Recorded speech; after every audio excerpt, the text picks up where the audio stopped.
விறுவிறுப்பான அரசியல் நிகழ்வுகள் குறித்த ஆய்வுகள், நியாயங்களின் நிறம் மாறாத கூர்மையான விமர்சனங்கள், தீமைகளை சுட்டெரிக்கவும் நல்ல அரசியலை வளர்த்தெடுக்கவும் அறிவார்ந்த விவாதங்கள், இளைய தலைமுறையிடம் விழிப்புணர்வை ஊட்டும் விரிவான வரலாற்று விளக்கங்கள், கலை, இலக்கியம், ஆன்மீகம், பண்பாடுகளை படம் பிடித்து காட்டும் கருத்தோவியங்கள் வாரந்தோறும் உங்கள் தமிழருவி தர்பாரில் அணிவகுக்கும்.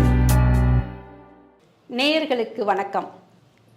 தமிழருவி தர்பாரின் மகாபாரத கதைகள் பகுதிக்கு உங்களை அன்போடு வரவேற்கிறேன். இந்தியாவின் மிக புராதனமான தலை சிறந்த இதிகாச கதையான மகாபாரத கதையை தெரியாதவர்கள் யாரும் இருக்க முடியாது. ஆனால் அதில் உள்ள கிளைக்கதைகள் நம் வாழ்வியல் நெறிமுறைகளோடு எப்படி ஒத்துப்போகிறது என்பது பற்றி விளக்கங்களுடன் நேயர்களுக்கு எடுத்துச் சொல்ல வேண்டும் என்பதற்காக மகாபாரத கதைகள் என்ற பகுதியை நாங்கள் தொடங்கியிருந்தோம். அதற்கு நேயர்களிடையே நல்ல வரவேற்பும் இருந்தது. சிலர் என்னிடம் கைபேசியில் தொடர்பு கொண்டு இது போன்ற நல்ல கதைகள் மூலமாக இளைஞர்களுக்கு வாழ்வியல் சார்ந்த அறக்கருத்துக்களை தொடர்ந்து சொல்ல வேண்டும் என்று கேட்டுக்கொண்டார்கள். இங்கு நான் மீண்டும் கடந்த வாரம் சொன்னதைத்தான் மீண்டும் நான் இங்கு பதிவு செய்ய விரும்புகின்றேன். உலகம் முழுவதுமே கதைகள் படைக்கப்படுகின்றன. மக்கள் பலராலும் கதைகள் வாசிக்கப்படுகின்றன. ஆனால் நல்ல கதைகள் என்பது இப்போது அதனுடைய வரத்து மிக குறைவாகிவிட்டது. கதைகளை இப்போதுள்ள கதைகளை நாம் படித்தாலும் அந்த கதைகளின் தாக்கம் ஓரிரு நாட்கள் மட்டும்தான் நம் நினைவில் நிற்கிறது. பின்பு அதை நாம் மறந்து விடுகின்றோம். ஆனால் 2000 ஆண்டுகளுக்கு முன்னால் வந்த மகாபாரத இராமாயண கதைகள் மக்களிடையே பெரும் செல்வாக்கை பெற்றிருப்பது குறித்து மிகவும் வியப்பாக இருக்கின்றது. 2000 ஆண்டுகளுக்கு முன்னால் நம்முடைய முன்னோர்கள் வாழ்வியல் சார்ந்த பல கருத்துக்களை இந்த இதிகாச கதைகள் மூலம் எடுத்து சொன்னதை பார்க்கும் பொழுது அவர்கள் மீது நமக்கு மரியாதையும் மதிப்பும் அதிகரிக்கின்றன. இந்த மகாபாரதம் இராமாயண கதைகள் என்றும் அழியாத அமரத்துவம் வாய்ந்த இதிகாசங்கள். இவை நூல்களாக மட்டும் அல்லாமல் காட்சி வடிவில் தொலைக்காட்சி தொடர்களாகவும் திரைப்படங்களாகவும் மக்களிடையே பெரும் வரவேற்பை பெற்றிருக்கின்றன. ஒரு மனிதனுடைய இச்சை, சினம், கோபம், பொறாமை, போட்டி, தந்திரம், சூழ்ச்சி, நட்பு, காதல், அன்பு, குரோதம் போன்றவை காலச்சூழலுக்கு ஏற்ப எப்படி பரிணமிக்கின்றன என்பது பற்றி மகாபாரதம் உரைத்தது போல் வேற எந்த நூலும் உரைத்திருக்க முடியாது. அந்த வகையில் கடந்த வாரம் யயாதி மன்னன் கதையை பற்றி ஐயா நமக்கெல்லாம் எடுத்து சொல்லி ஆசை அடங்காது, ஆசையை துறந்தால்தான் ஞானத்தையும் முக்தியையும் அடைய முடியும் எனும் கருத்தை வெகு அற்புதமாக விளக்கி சொன்னார். இந்த வாரம் என்ன கதை சொல்லப் போகிறார் என்பதை நாம் பார்க்கலாம். ஐயாவை நாம் வரவேற்போம். வணக்கம் ஐயா. வணக்கம் வாசுகி. ஐயா, இந்த வாரம் என் மனதில் இருக்கின்ற ஒரு சந்தேகத்தை போக்குகின்ற ஒரு கதையாக உங்களிடம் நான் கேட்க வேண்டும் என்று நினைக்கிறேன். கர்மா என்று சொல்கிறார்கள். கர்ம வினை பயனை நாம் முழுவதும் அனுபவித்தேதான் ஆக வேண்டும் என்றும் சொல்கிறார்கள். பொதுவாக நம்முடைய இந்து சமயத்திலும் இந்த கர்ம வினைப்பலன் அழுத்தமாக வலியுறுத்தப்படுகின்றது. இந்த கர்மாவை பற்றிய சிந்தனைகள் மேலை நாடுகளிலும் இருந்ததா, அல்லது இந்த கர்மாவை மையமாக வைத்து ஏதேனும் கதைகள் எல்லாம் புனைந்திருக்கிறார்களா? கர்ம பலன் என்றால் என்ன, அதன் விளைவுகள் என்ன என்பதை பற்றி நேயர்கள் எளிதாக புரிந்து கொள்ளும்படியாக மகாபாரதத்தில் உள்ள ஏதேனும் ஒரு கதையை சொல்லுங்கள் ஐயா. அது கர்மா என்பது இந்து மதத்தில் மட்டும் அழுத்தமாக பேசப்படுவதில்லை.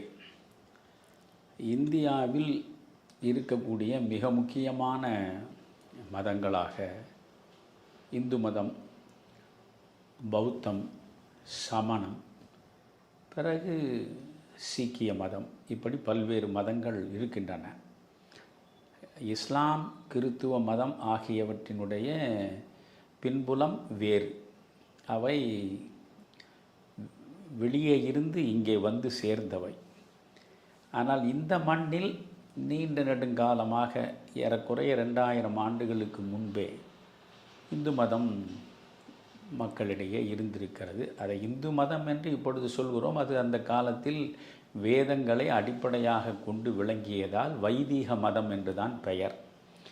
அது சிந்து நதிக்கு அந்த பக்கத்தில் இருந்த அராபியர்கள் அவர்கள் ச சி என்பதையெல்லாம் அவர்களால் உச்சரிக்க முடியாது. அந்த சிந்து என்பதை அவர்கள் இந்து என்று சொல்லுவார்கள்.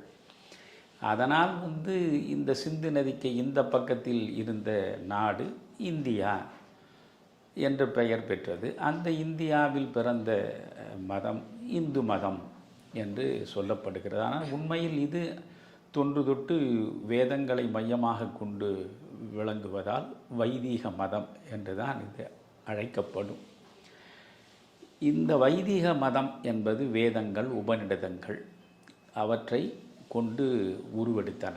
அதற்கு பிறகு இதிகாசங்கள், மகாபாரதம், ராமாயணம், பிறகு ஏராளமான புராணங்கள், சாத்திரங்கள், இவை அனைத்தும் சேர்ந்து ஒரு கருத்தை உருவாக்குகின்றன. அந்த கருத்து என்பது தான் பிரின்சிபல் ஆஃப் கர்மா என்றும் சொல்லலாம், தியரி ஆஃப் கர்மா என்றும் சொல்லலாம். கர்ம வினை என்று சொல்வது. கர்மம் என்றாலே செயல், செய்வது தான். எனவே வினை என்றாலும் செயல்தான். இந்த செயலை மையமாக வைத்து பேசப்படுகிற அந்த இலக்கு தான் கர்ம வினை. இது இந்து மதம் ரொம்ப அழுத்தமாக சொல்கிறது. இந்து மதத்திலிருந்து முரண்பட்டு உருவான மதங்கள் தான் பௌத்தமும் சமணமும். பௌத்தத்தை இன்னும் சொல்லப்போனால் அதை மதம் என்று கூட சொல்லக்கூடாது. ஏனென்றால் ஒரு மதம் என்று சொன்னால் இறைவன், உயிரினங்கள், உலகம் என்ற மூன்றையும் மையமாக கொண்டு தான் எழுந்திருக்கும். ஆனால் பௌத்த மதத்தில் இறைவனை பற்றிய பேச்சே கிடையாது.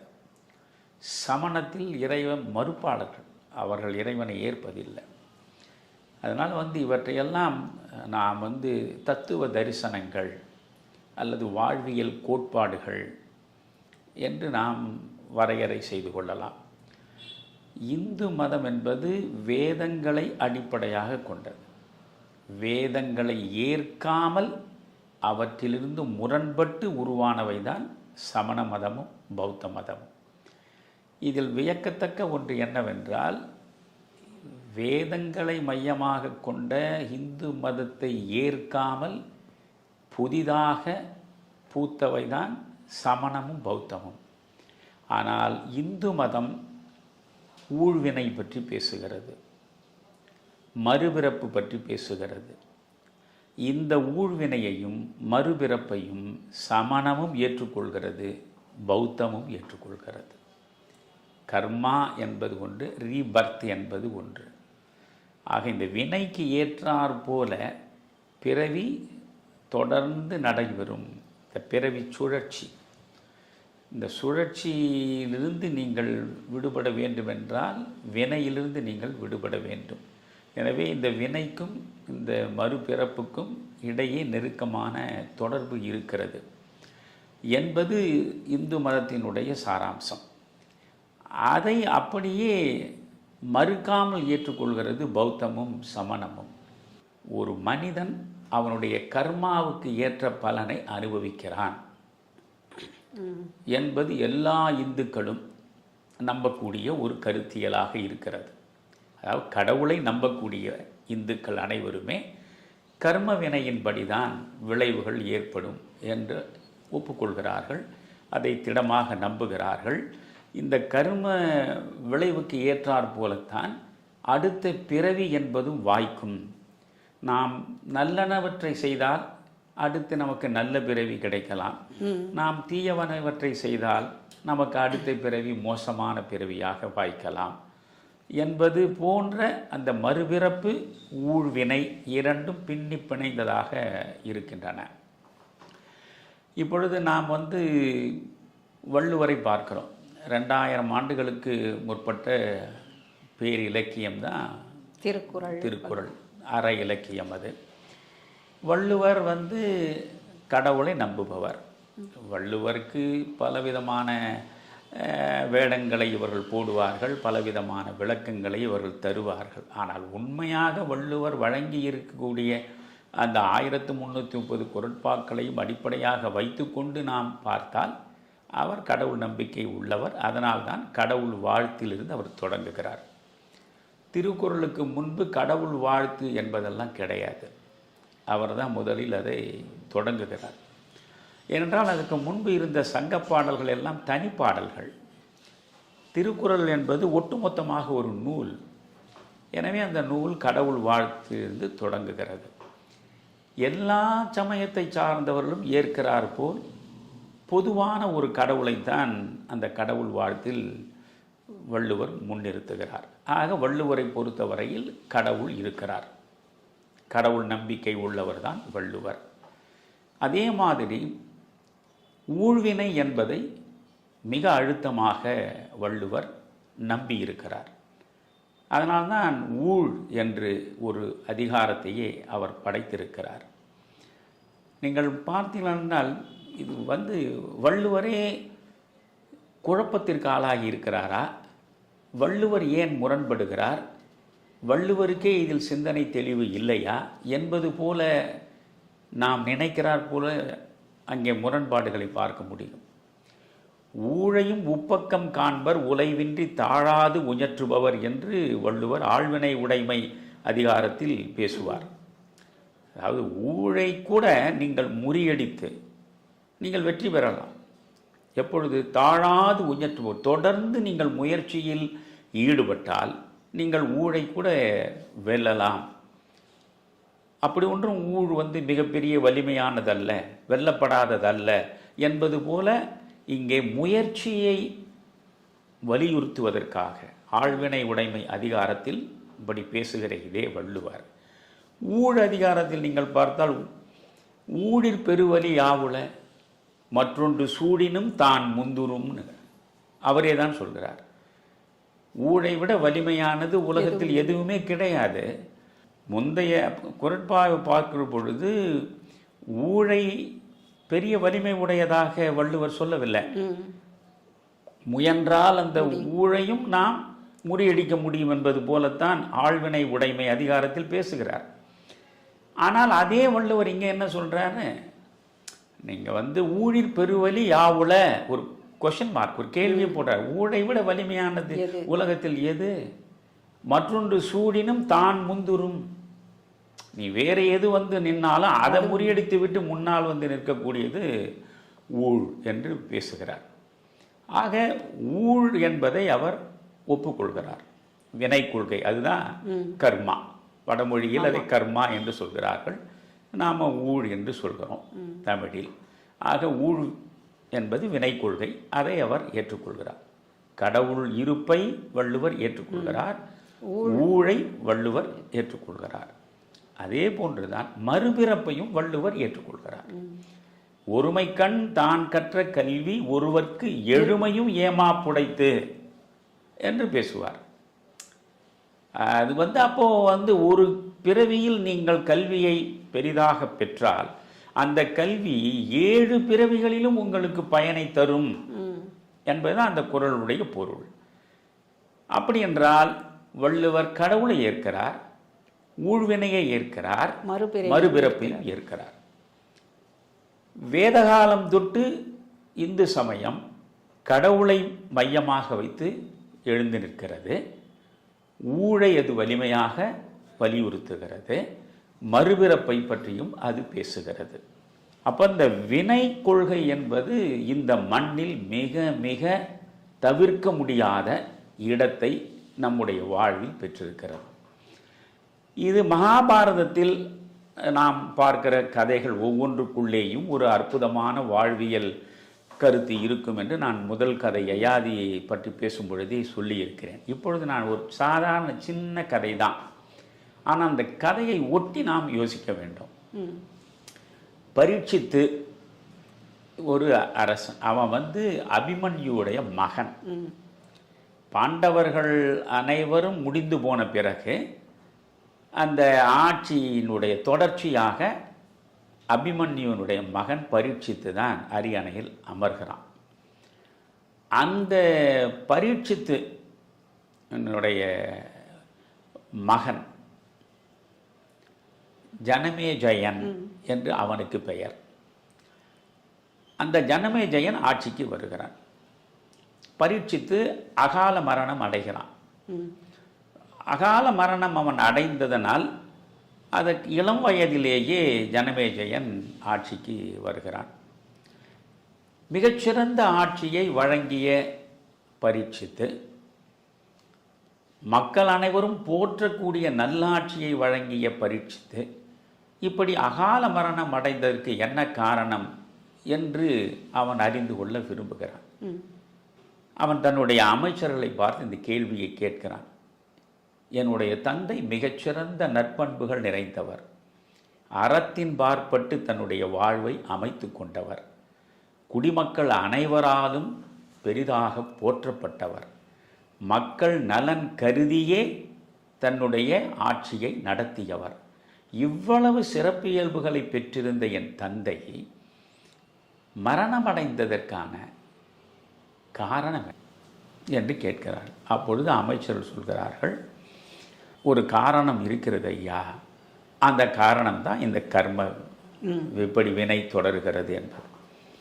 அதாவது உங்களுடைய தந்தை பரீட்சித்து அரசனாக அவர் இருக்கிற பொழுது அவர் ஒரு முறை கானகத்தில் வேட்டையாடச் செல்கிறார். அவருக்கு வேட்டையாடுவதில் பெரு விருப்பம் உண்டு.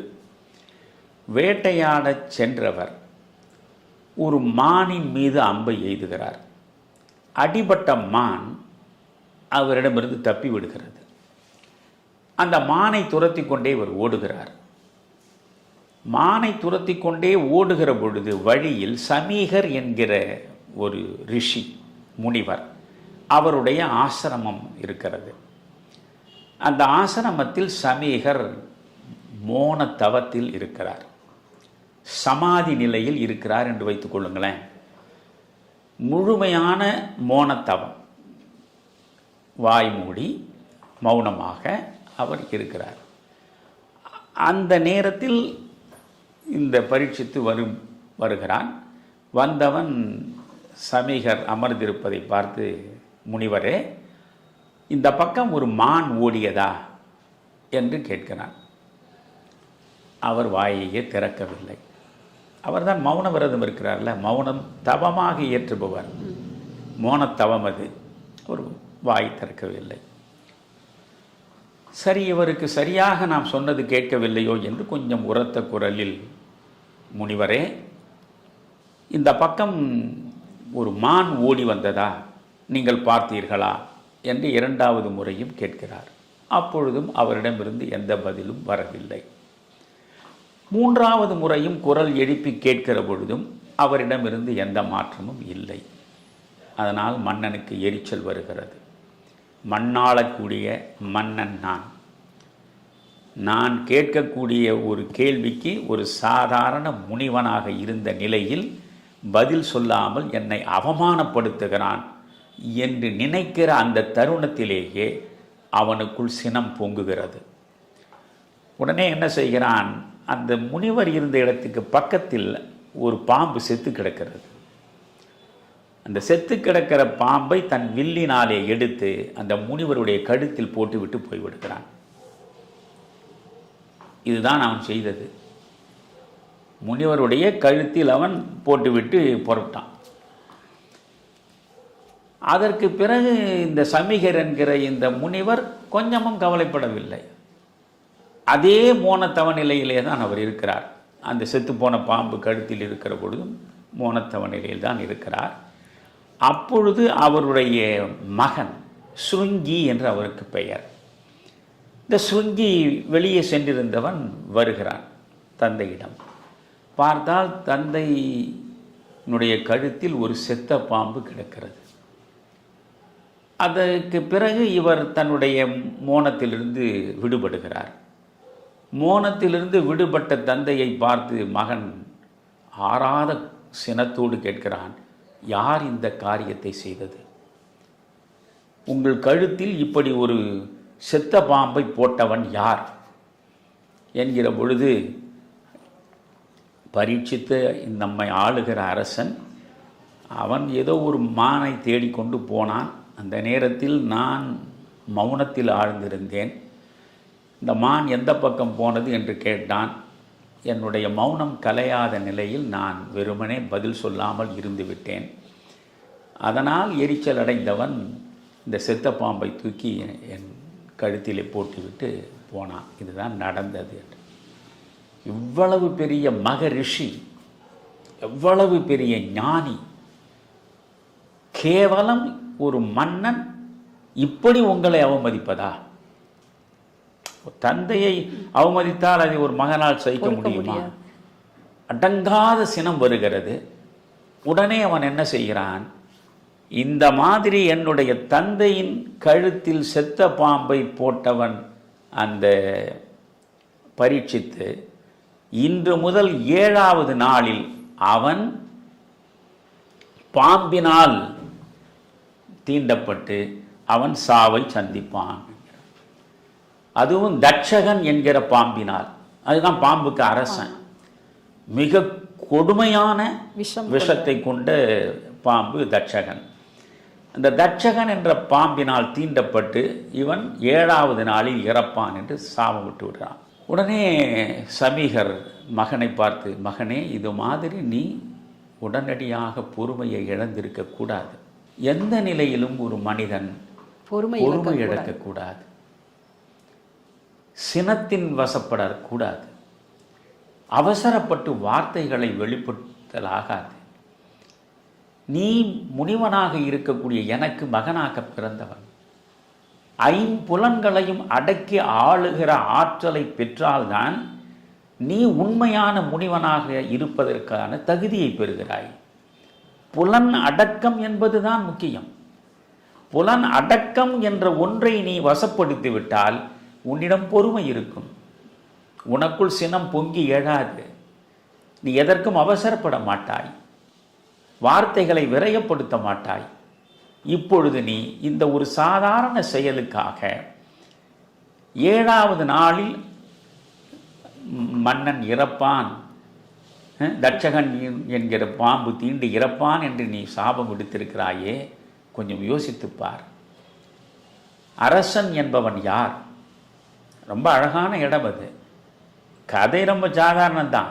அதில் அரசனுக்குரிய இலக்கணமெல்லாம் பேசப்படும். இந்த சமீகர் மூலமாக அரசன் யார்? மக்களை நேசிப்பவனாகவும் இருக்க வேண்டும், மக்களால் நேசிக்கப்படுபவனாகவும் இருக்க வேண்டும். எவ்வளவு அழகான விஷயம் பாருங்க. அரசன் மக்களை நேசிக்கிறான் என்பது ஒரு பக்கம். அரசனை மக்கள் அனைவரும் அந்த அரசனை நேசிக்க வேண்டும். மக்கள் அனைவரும் அரசனை நேசிக்க வேண்டும் என்றால் அந்த அரசன் எப்படிப்பட்ட நல்லாட்சியை வழங்கக்கூடியவனாக இருப்பான்? நீ அரசன் என்ற ஒருவன் இல்லை என்றால் இந்த மண்ணில் அமைதி இருக்குமா? ஒழுங்கு இருக்குமா? போட்டியும் பொறாமையும் பூசலும் மலிந்து அமைதி இன்மைதானே வளரும். இப்போ நம்ம சொல்றோம்ல, சட்டம் ஒழுங்கு பாதுகாப்பது என்று. அதைத்தான் மகாபாரதத்தில் சமீகர் சொல்றார். வாழ்வியல் சட்டங்களையும் வாழ்வியல் ஒழுக்கங்களையும் பராமரித்து பேணி பாதுகாக்கக்கூடிய பொறுப்பில் இருப்பவன் மன்னன். அப்பேற்பட்ட மன்னன் மக்களுக்கான நலன்களை மனதிலே வைத்து செயற்படக்கூடியவன். இவை அனைத்தும் நிரம்பியவன் தான் பரீட்சித்து. அவனுடைய துர்ப்பயன் நான் பதில் சொல்லவில்லை என்பதனால் கோபப்பட்டு அவன் பொறுமை இழந்து தகாத இந்த ஒரு காரியத்தை செய்து விட்டான். ஆனாலும் அவன் நம்முடைய மன்னன். அந்த நிலையில் நீ மன்னன் என்ற இடத்தில் வைத்து அவனை பார்த்து இதை நீ தவிர்த்திருக்க வேண்டும். மாறாக நீ சினம் கொண்டு சபித்து விட்டாய். எனவே உன்னை நீ தூய்மைப்படுத்திக் கொள்வதற்காக, புலனடக்கத்தை முழுமையாக பெறுவதற்காக நீ மறுபடியும் காட்டுக்கு செல்.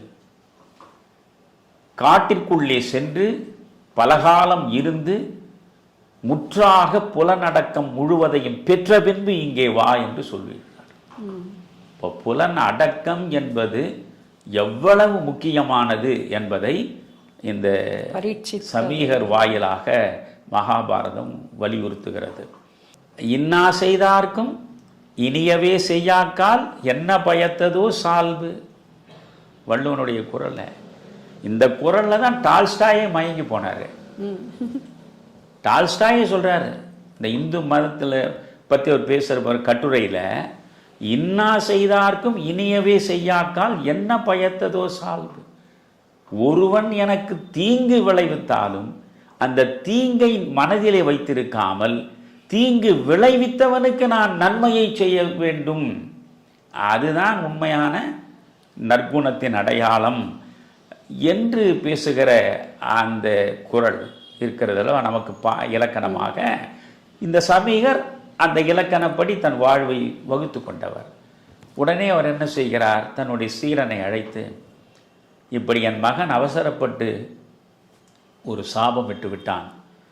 7வது நாளில் தட்சகன் என்ற பாம்பினால் தீண்டப்பட்டு பரீட்சித்து மரணத்தை தழுவுவான் என்று அவன் சாபம் விட்டிருக்கிறான்.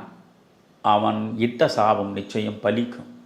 அதிலிருந்து எப்படி தன்னை காப்பாற்றிக் கொள்வது என்பதை பரீட்சித்து யோசித்து தன் உயிரை காப்பாற்றிக் கொள்ள ஆவண செய்யட்டும் என்று ஒரு சொல்லி அனுப்புகிறார். இந்த செய்தி வந்து சேர்ந்த உடனே பரீட்சித்து அதிர்ச்சி அடைகிறான். ஒரு பக்கம் 7வது நாள் நாம் இறக்கப் போகிறோம் என்ற சாபம் அவனுக்கு அதிர்ச்சியை தருகிறது. அதே நேரத்தில் நாம் எந்த முனிவர் மீது கோபப்பட்டு செத்த பாம்பை அவர் கழுத்தின் மீது வீசிவிட்டு வந்தோமோ அந்த முனிவர் நம்மை காப்பதற்காக ஒரு சீடன் மூலமாக இந்த செய்தியை அனுப்பியிருக்கிறார் என்றால் எப்பேற்பட்ட மகரிஷியாக இருக்க வேண்டும் என்றும் அவன் வியக்கிறான். உடனே 7வது நாளில் இறப்பு வருவதை தடுப்பது எப்படி என்று யோசித்து ஒற்றை தூணின் மீது ஒரு மாளிகையை எழுப்புகிறான்.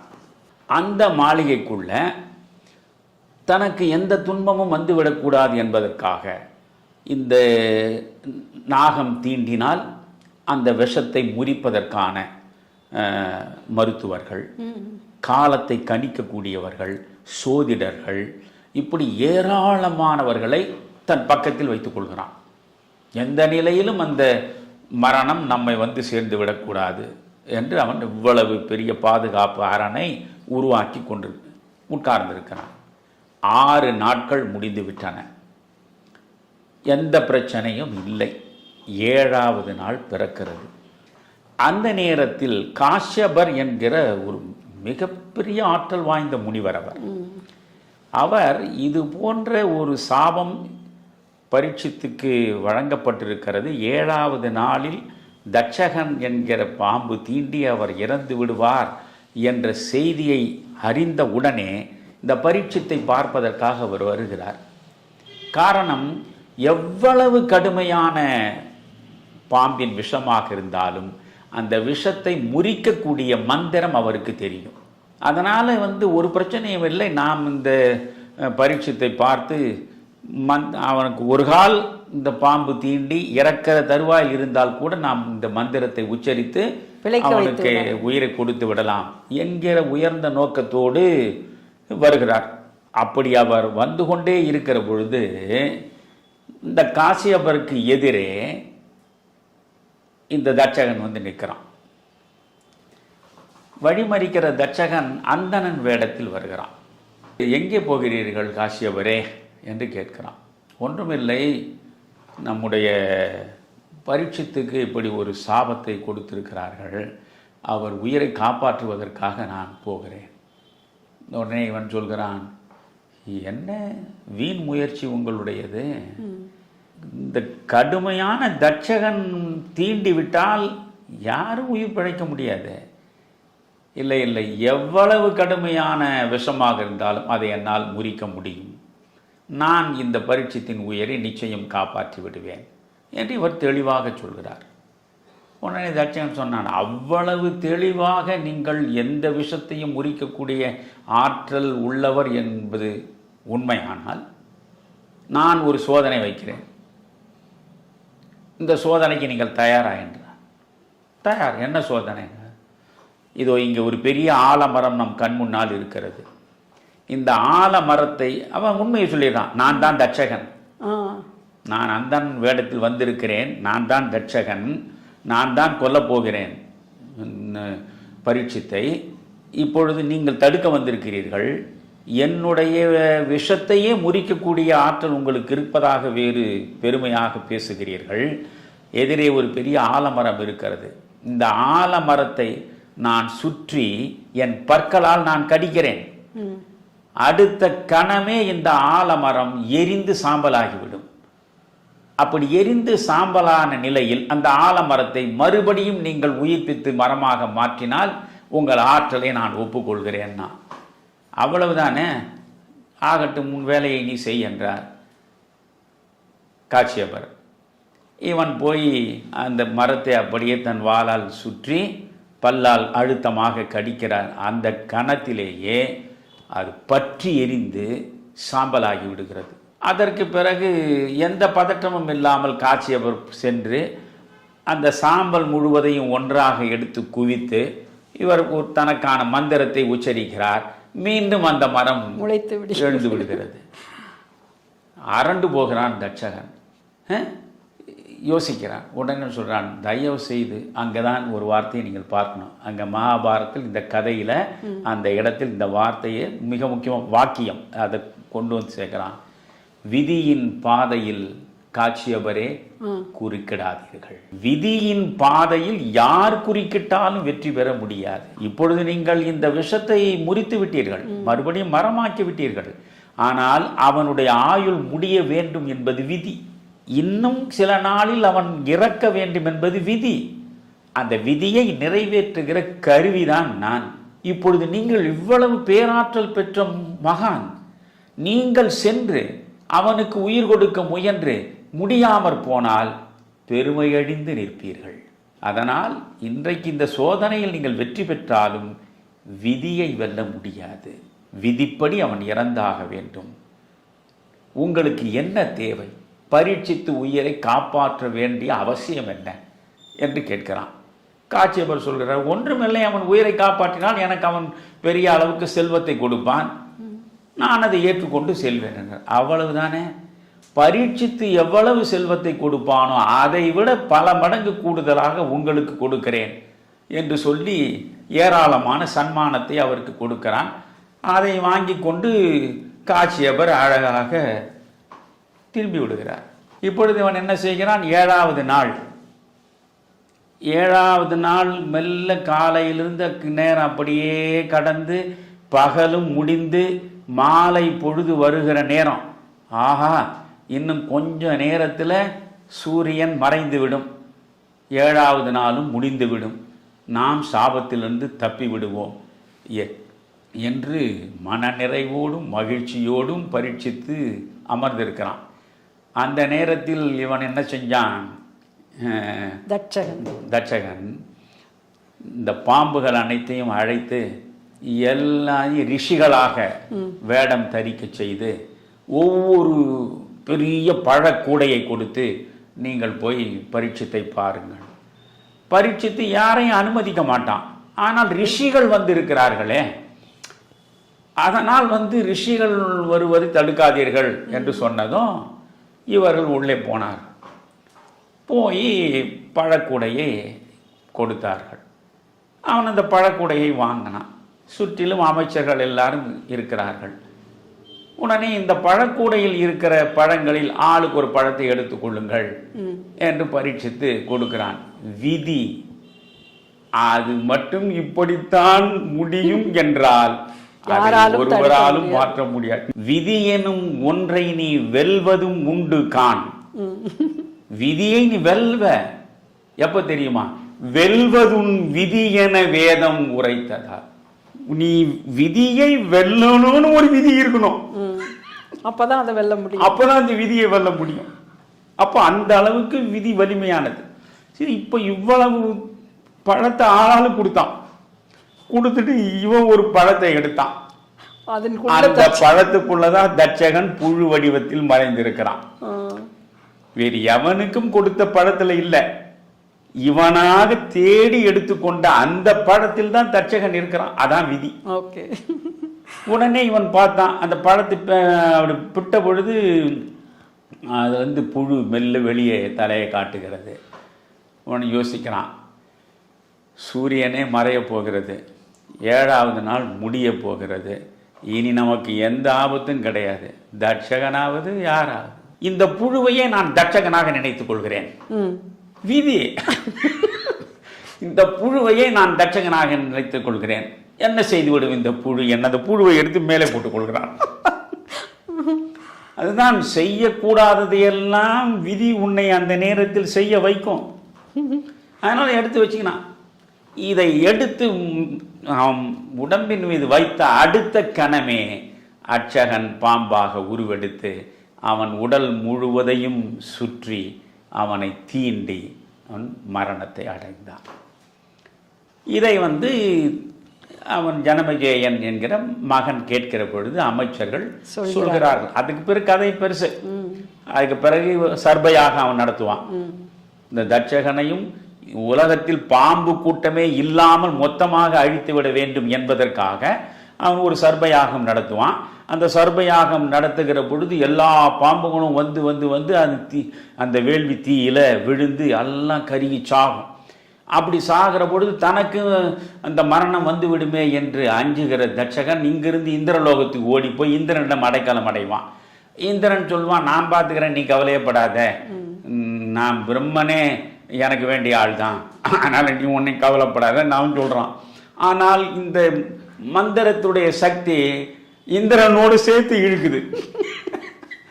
இந்திரன் கையை பிடிச்சின்னு இருக்கான் தட்சகன், இந்திரனோடு சேர்த்து கீழே கடன்னு இழுக்குது. மேலந்து இழுக்கிறத பார்த்தான் இந்திரன், ஐயோ இவன் கையை பிடிச்சின்னு இருக்கும் போது நாமும் சேர்ந்து கருக வேண்டிதான் கை விட்டுருவான். கைவிட்ட உடனே மேலிருந்து தட்சகன் கீழே அந்த நெருப்பை நோக்கி வரும் நிலை. இதற்கிடையில ஒரு நாக கன்னிக்கு மகனாக பிறந்தவர் ஆஸ்தீகர் என்ற ரிஷி, மிகப்பெரிய ரிஷி. அவர் நாக கன்னிக்கு பிறந்தவர். அந்த பெண்மணி சொல்றார், மகனே, ஒட்டுமொத்தமான சர்பங்கள் முழுவதுமே அழிக்கப்பட்டு விடும், இந்த குலமே நசிந்து விடும், நீதான் காப்பாற்றணும். இந்த ஜனமேஜயனை பார்த்து இந்த தட்சகனையாவது காப்பாற்று அப்படின்னு சொன்னதுனால அவன் அங்கேருந்து அந்த ஆஸ்தீகர், அவர் பேர் ரிஷி, வந்து ஜனமேஜயனை பார்க்குறான். வேள்வி நடந்து நிற்கு, வேள்வி நிறைவடைய போகிற நேரம். ஏன்னா தட்சகனே விழுறதுக்கு வந்து நிற்கிறானே, அதோடு முடிய போகிற நேரத்தில் இவர் ஒரு மிகப்பெரிய முனிவர் நம்மிடம் வந்திருக்கிறார் என்று மனமகிழ்ந்து, என்னுடைய அவைக்கு நீங்கள் வந்ததில் நான் மிகுந்த மகிழ்ச்சி அடைகிறேன், உங்களுக்கு ஏதாவது ஒன்று வேண்டுமென்றால் கேளுங்கள், நான் அதை தர கடமைப்பட்டிருக்கிறேன் என்று ஜனமேஜயன் சொல்கிறான். அவன் சொல்கிறான், எனக்கு ஒரே ஒரு விருப்பம் தான், அந்த விருப்பத்தை நீ நிறைவேற்ற வேண்டும். என்ன விருப்பம்? மேலிருந்து கீழே வருகிற தட்சகனை இந்த வேள்வி தீயில் பொசுங்காமல் காப்பாற்ற வேண்டும். என்ன இப்படி கேட்கிறீர்கள்? நீதானே நான் கேட்பதை கொடுப்பதாக சொன்னாய், அதனால் வாக்கு தவறுவது மன்னனுக்கு அழகல்ல என்றான். அதனால் இவனால் ஒன்றும் செய்ய முடியல. அது தீயில விழ வந்தவனே, தட்சகா நில் அப்படின்னு இந்த ஆஸ்திகர் குரல் கொடுத்ததும் தட்சகன் நின்ட்டான், அவன் காப்பாற்றப்பட்டுட்டான். இது வந்து கதை போகிறது. நம்ம இதெல்லாம் போக வேண்டாம். நம்ம எடுத்துக்க வேண்டிய இடம் இங்கே என்னன்னா, ஒன்றுமே இல்லை சார், நான் ரொம்ப சாதாரண ஒரு அற்பமான ஒரு சின்ன கெடுதி தான் சார் செய்தேன், அதுக்கு போய் இவ்வளோ பெரிய தண்டனையா சார் அப்படின்லாம் இப்போ கேட்குறாங்கல்ல. வாழ்க்கை எவ்வளோ பேர் சொல்கிறதுன்னு நம்ம காதில் கேட்குறோம். ஏதோ ஒரு கட்டத்தில் ஒரு மதிமயக்கத்தில் ஒரு சாதாரண தப்பை செய்து அப்படியும் கேட்குறாங்க. நான் என்ன கர்மம் செஞ்சனோ இப்படி அனுபவிக்கிறேன்னு சொல்கிறவங்களும் இருக்கு. அது பிறகு முதல்ல என்ன சொல்லுவான், வந்து நான் செய்தது ஒரு சாதாரண குற்றம் தான், குற்றம் தான் அவனுக்கு தெரியும். ஒரு சாதாரண குற்றத்தை இவ்வளோ பெரிய தண்டனையா?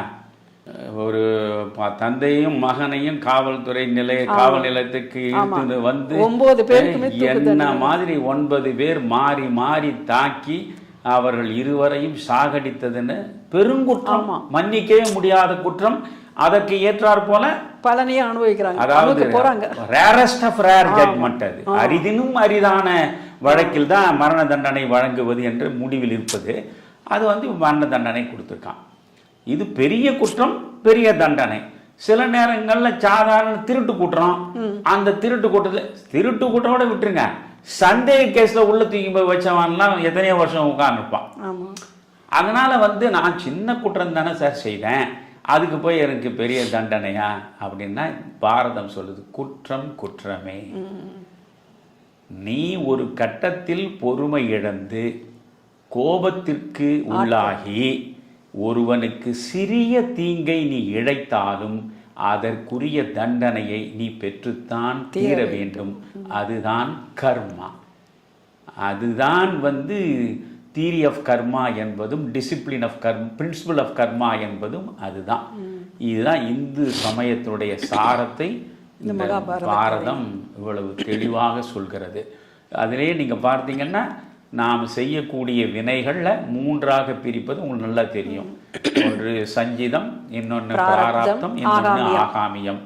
பிறவிதோறும் நாம் செய்த நல்வினை தீவினைக்கு ஏற்றாற் போல ஒட்டுமொத்தமாக சேமிப்பில் இருப்பது தான் சஞ்சிதம். அது எல்லாமே சேவிங்ஸ்ல இருக்குது. இப்போ ஒரு பிறவி எடுக்கிறீங்க, பிறவி எடுத்து நீங்கள் செயற்படுகிற பொழுது நீங்கள் நல்லதை செய்தால் அந்த சங்கீதத்தில் இருந்து உங்களுக்கு நற்பயன் கிடைக்கும், அதுல இருந்து இந்த தீவினை குறையும். கெட்டதை செஞ்சா இன்னும் கூடிக்கினே போகும் இல்லையா? ஏற்கனவே சேமிப்பு இருக்கு வினை. இப்பொழுது இந்த பிறவியில் நீங்கள் புதிதாக செயற்படுகிறீர்கள். அந்த செயற்பாடுகள் நன்மை தீமைக்கு ஏற்றாற் போல வந்து சேரக்கூடியது பிராரப்தம். சரியா? சரி, இந்த செயற்பாடுகள் மூலமாக நீங்க வந்து நன்மை தீமையை அடைகிறீர்கள். இதன் மூலமாக கிடைக்கக்கூடிய ஃபியூச்சர்ல வரக்கூடிய காலத்தில் உங்களுக்கானது வினை என்னன்னா அதான் ஆகாமியம். அதனால 3 காலம் இருக்கு. நேற்று நடந்ததற்கான சேமிப்பு சஞ்சிதம், இன்று நடப்பதற்கானது பிராராப்தம், நாளைக்கானது ஆகாமியம் என்று இந்த வினை தொடர்பை அவ்வளவு தெளிவாக பேசுகிறேன். இந்த பரீட்சித் கதையை நானும் படித்திருக்கிறேன், பிறர் சொல்லவும் கேட்டிருக்கிறேன். ஆனால் அந்த கதைக்குள் இவ்வளவு ஆழமான கருத்துக்கள் பொதிந்திருக்கிறது என்பதை நீங்கள் விளக்கமாக சொன்ன பிற்பாடு ரொம்ப வியப்பாக இருக்கிறது. இந்த பரீட்சித் கதை மூலம் விதியின் கோட்பாடை மகாபாரதம் வெகு அழகாக வெளிப்படுத்தி இருக்கிறது. இன்னும் சொல்லப்போனால் பொதுவாக இதை பார்ப்பவர்கள் கேட்பவர்கள் தங்கள் வாழ்வில் ஏதாவது சிறு தவறு செய்ய வேண்டும் என்றால் கூட அஞ்சுவார்கள் என்று நினைக்கிறேன். ஏனென்றால் நாம் இன்று செய்த தவறுக்கான அந்த பலனை நாம் அனுபவித்தே தீர வேண்டும் என்ற உண்மையை உணர்ந்து கொண்டால் எந்த தவறும் இழைக்க மாட்டார்கள். பொதுவாக நாம் என்ன நினைக்கிறோம், நாம் ஒரு தவறு செய்து விட்டால் யார் இதை பார்க்க போகிறா, நான் செய்த தவறை யாருமே பார்க்கலையே அப்படிங்கிற ஒரு எண்ணத்தில் தான் நம்ம அறிந்தும் சரி அறியாமலும் சரி நிறைய தவறுகள் செய்து அதனால் வருகின்ற பின் விளைவுகளை பற்றி யோசிக்காமல் அது பாவகாரியமாகவும் மாறிவிடுகின்றது. இந்த இடத்துல எனக்கு ஒரு திருமந்திர பாடல் ஒன்று நினைவுக்கு வருகிறது ஐயா. கண்காணி இல்லென்று கள்ளம் பல செய்வார், கண்காணி இல்லா இடமில்லை காணுங்கால், கண்காணியாக கலந்தெங்கும் நின்றானை கண்காணி கண்டார் கள ஒழிந்தாரே. அழகு. இப்போ இந்த கண் நம்மளை யார் பார்க்க போறா, நம்ம செய்கிற தவற அப்படின்னு நினைத்து தான் எல்லோருமே தவறு செய்கின்றோம். ஆனால் நம்மை கண்காணிக்கின்ற இறைவன் எல்லா இடத்திலும் இருந்து நம்மளை கவனித்து கொண்டுதான் இருக்கின்றான் என்ற உண்மையை விழிப்புணர்வோடு உணர்ந்து கொண்டால் வாழ்க்கையில் யாருமே தவறு செய்ய மாட்டார். நீங்கள் சொன்னது போல் பொறுமையை கடைபிடித்து நிலை தடுமாறாமல் எல்லா முடிவுகளையும் நாம் எடுக்க வேண்டும் என்பது மட்டும் நன்றாக புரிகிறது. மீண்டும் உங்களை சந்திக்கிறேன் ஐயா. வணக்கம். மகிழ்ச்சி வாசி.